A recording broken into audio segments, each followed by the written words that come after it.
évidemment, qui commence par Brexit et sa gauche. Brexit, quand nous pensons qu'il s'est que hier, vendredi, il y a un résultat idéal, il y a un déboulement basé sur la Grande-Bretagne mais mondial. Ce qui est quand même surprenant, c'est sa différence qu'il y a entre vote pour et contre.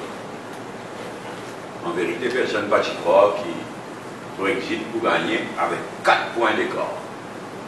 52% d'un côté, 48% de l'autre côté. Et 72% de participation devant l'électeur électrice. À part ça, résultat là, sa pression qui déjà fait build-up pour que la Grande-Bretagne retire de l'Union européenne le plus vite possible, assez extraordinaire. Tout un dirigeant de l'Union européenne peut mettre pression sur la Grande-Bretagne qui prend une décision, mais qui donne sa préavis qui vise à donner et qui fait les nécessaires à négocier dans une condition, mais le plus vite possible. Et ça, il y a un signal pour les Maurice aussi. Il y a un dirigeant dans Paris qui même dit, Jean-Claude Juncker, qui même dit, it is not an amicable divorce. Ce n'est pas un divorce à l'amiable, un divorce amer. Avec sa pression pour qu'il y ait la Grande-Bretagne retire de l'Union européenne as soon as possible, c'est qu'ils ont pu dire, nous sommes capables de voir qui ça pour cause, dans sa période intérimaire là, il pour cause beaucoup de remous qui risquaient d'affecter Maurice aussi. Mon premier remarque, c'est que sa décision de la Grande-Bretagne de quitter l'Union européenne est dramatique avant tout pour l'Europe. En fait, moi, je n'ai pas hésité pour dire avec ce qui est arrivé là, l'Europe en danger. Et un gros risque d'effet domino, d'autres membres de l'Union européenne pourraient faire suivre le même chemin. Il y a un risque d'effet domino, et il y a un gros risque qui, ce qui peut arriver là, Brexit, déclenche une force les plus réactionnaires, les plus dangereuses, à l'extrême droite surtout. En fait, dramatique. Parce que ce qui est arrivé là, ce qui remet en question, c'est tout ce qui est arrivé en Europe depuis la Deuxième Guerre mondiale. Et là, ce n'est pas juste l'Union européenne qui menaçait d'éclatement avec Brexit. Mais la Grande-Bretagne, même, une ironie de l'histoire terrible. Et depuis hier, en un jour, la bourse, les stock exchanges de par le monde, il crash, il est effondré, tout comme la livre sterling. Et le risque d'une récession en Grande-Bretagne, bien réel, et déjà il y a même Moody's, il finit downgrade economic rating de la Grande-Bretagne. Tout ça dans un jour, ça. Et l'impact, comme on m'a soulevé au Parlement, à travers l'Européenne, l'impact dans un pays ACP, mais il peut venir parce que jusqu'à présent, il y a le bloc ACP, l'Union européenne, avec la Grande-Bretagne. Là, tout ça remis en question. Mais il y a une wake-up call tardif pour un pays ACP. Bien tardif. À Maurice, je n'ai pas hésité pour dire que le gouvernement actuel, let Mauritius down. Gouverner, c'est prévoir. Et c'est prévoir le pire. Ici, c'est tout le contraire qu'il fait. Quand moi, je pose mon PNQ le 14 juin, je dois rappeler le ton, pas seulement dans le Jagnat au Parlement, mais Pravin Jagnat, en au Parlement.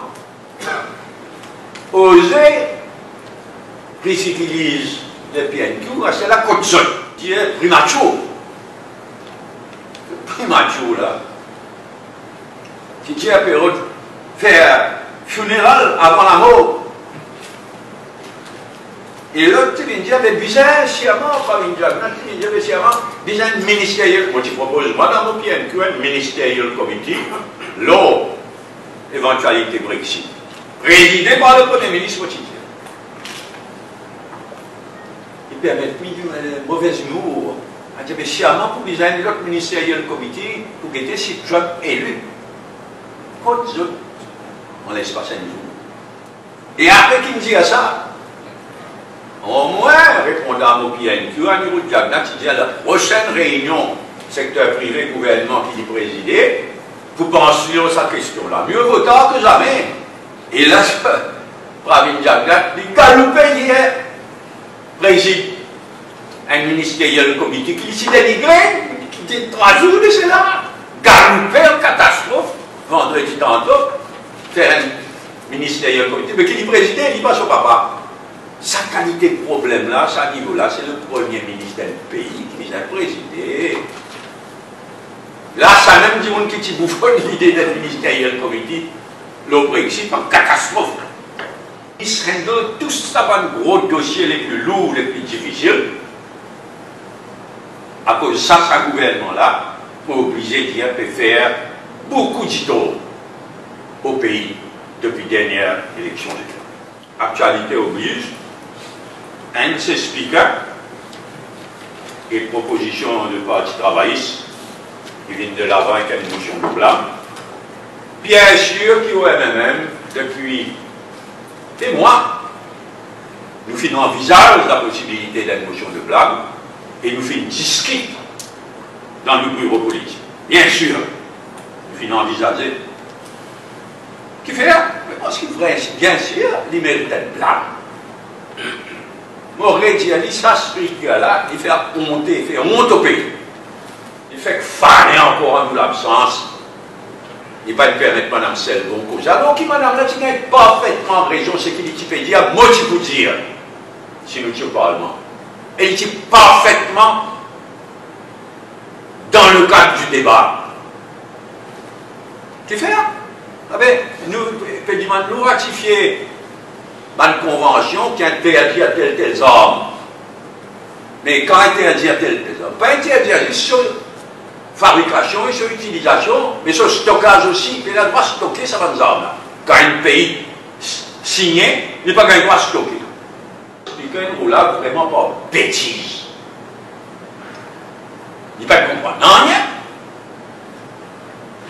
Et nous pas là pour essayer de faire comprendre. Mais c'est pas facile de comprendre ça, c'est le cas. Donc, depuis un bon époque, ils méritent pleinement une motion de blâme qui nous discutait seulement. Je tenais une majorité automatique au Parlement. Et je t'abuse de sa majorité automatique là. Le MV Benita,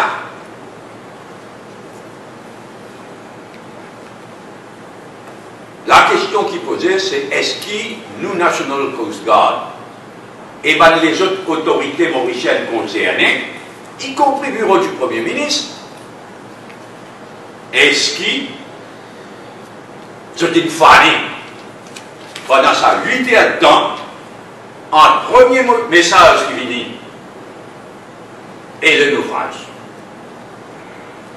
8 heures de temps. Un petit moment ça. Vous avez connu les détails de tout ce qui traverse. Et il y a beaucoup de contradictions et de zones d'ombre qui les intéressent. Surtout, il y a la boîte noire et le journal de bord. Moi, j'espérais que le gouvernement peut prendre toute précaution. On est donne ça à l'étranger, oups.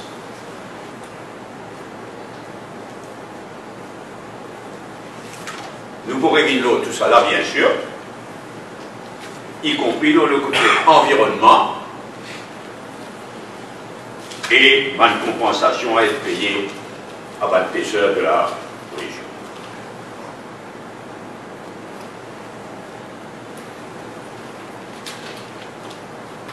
Merci.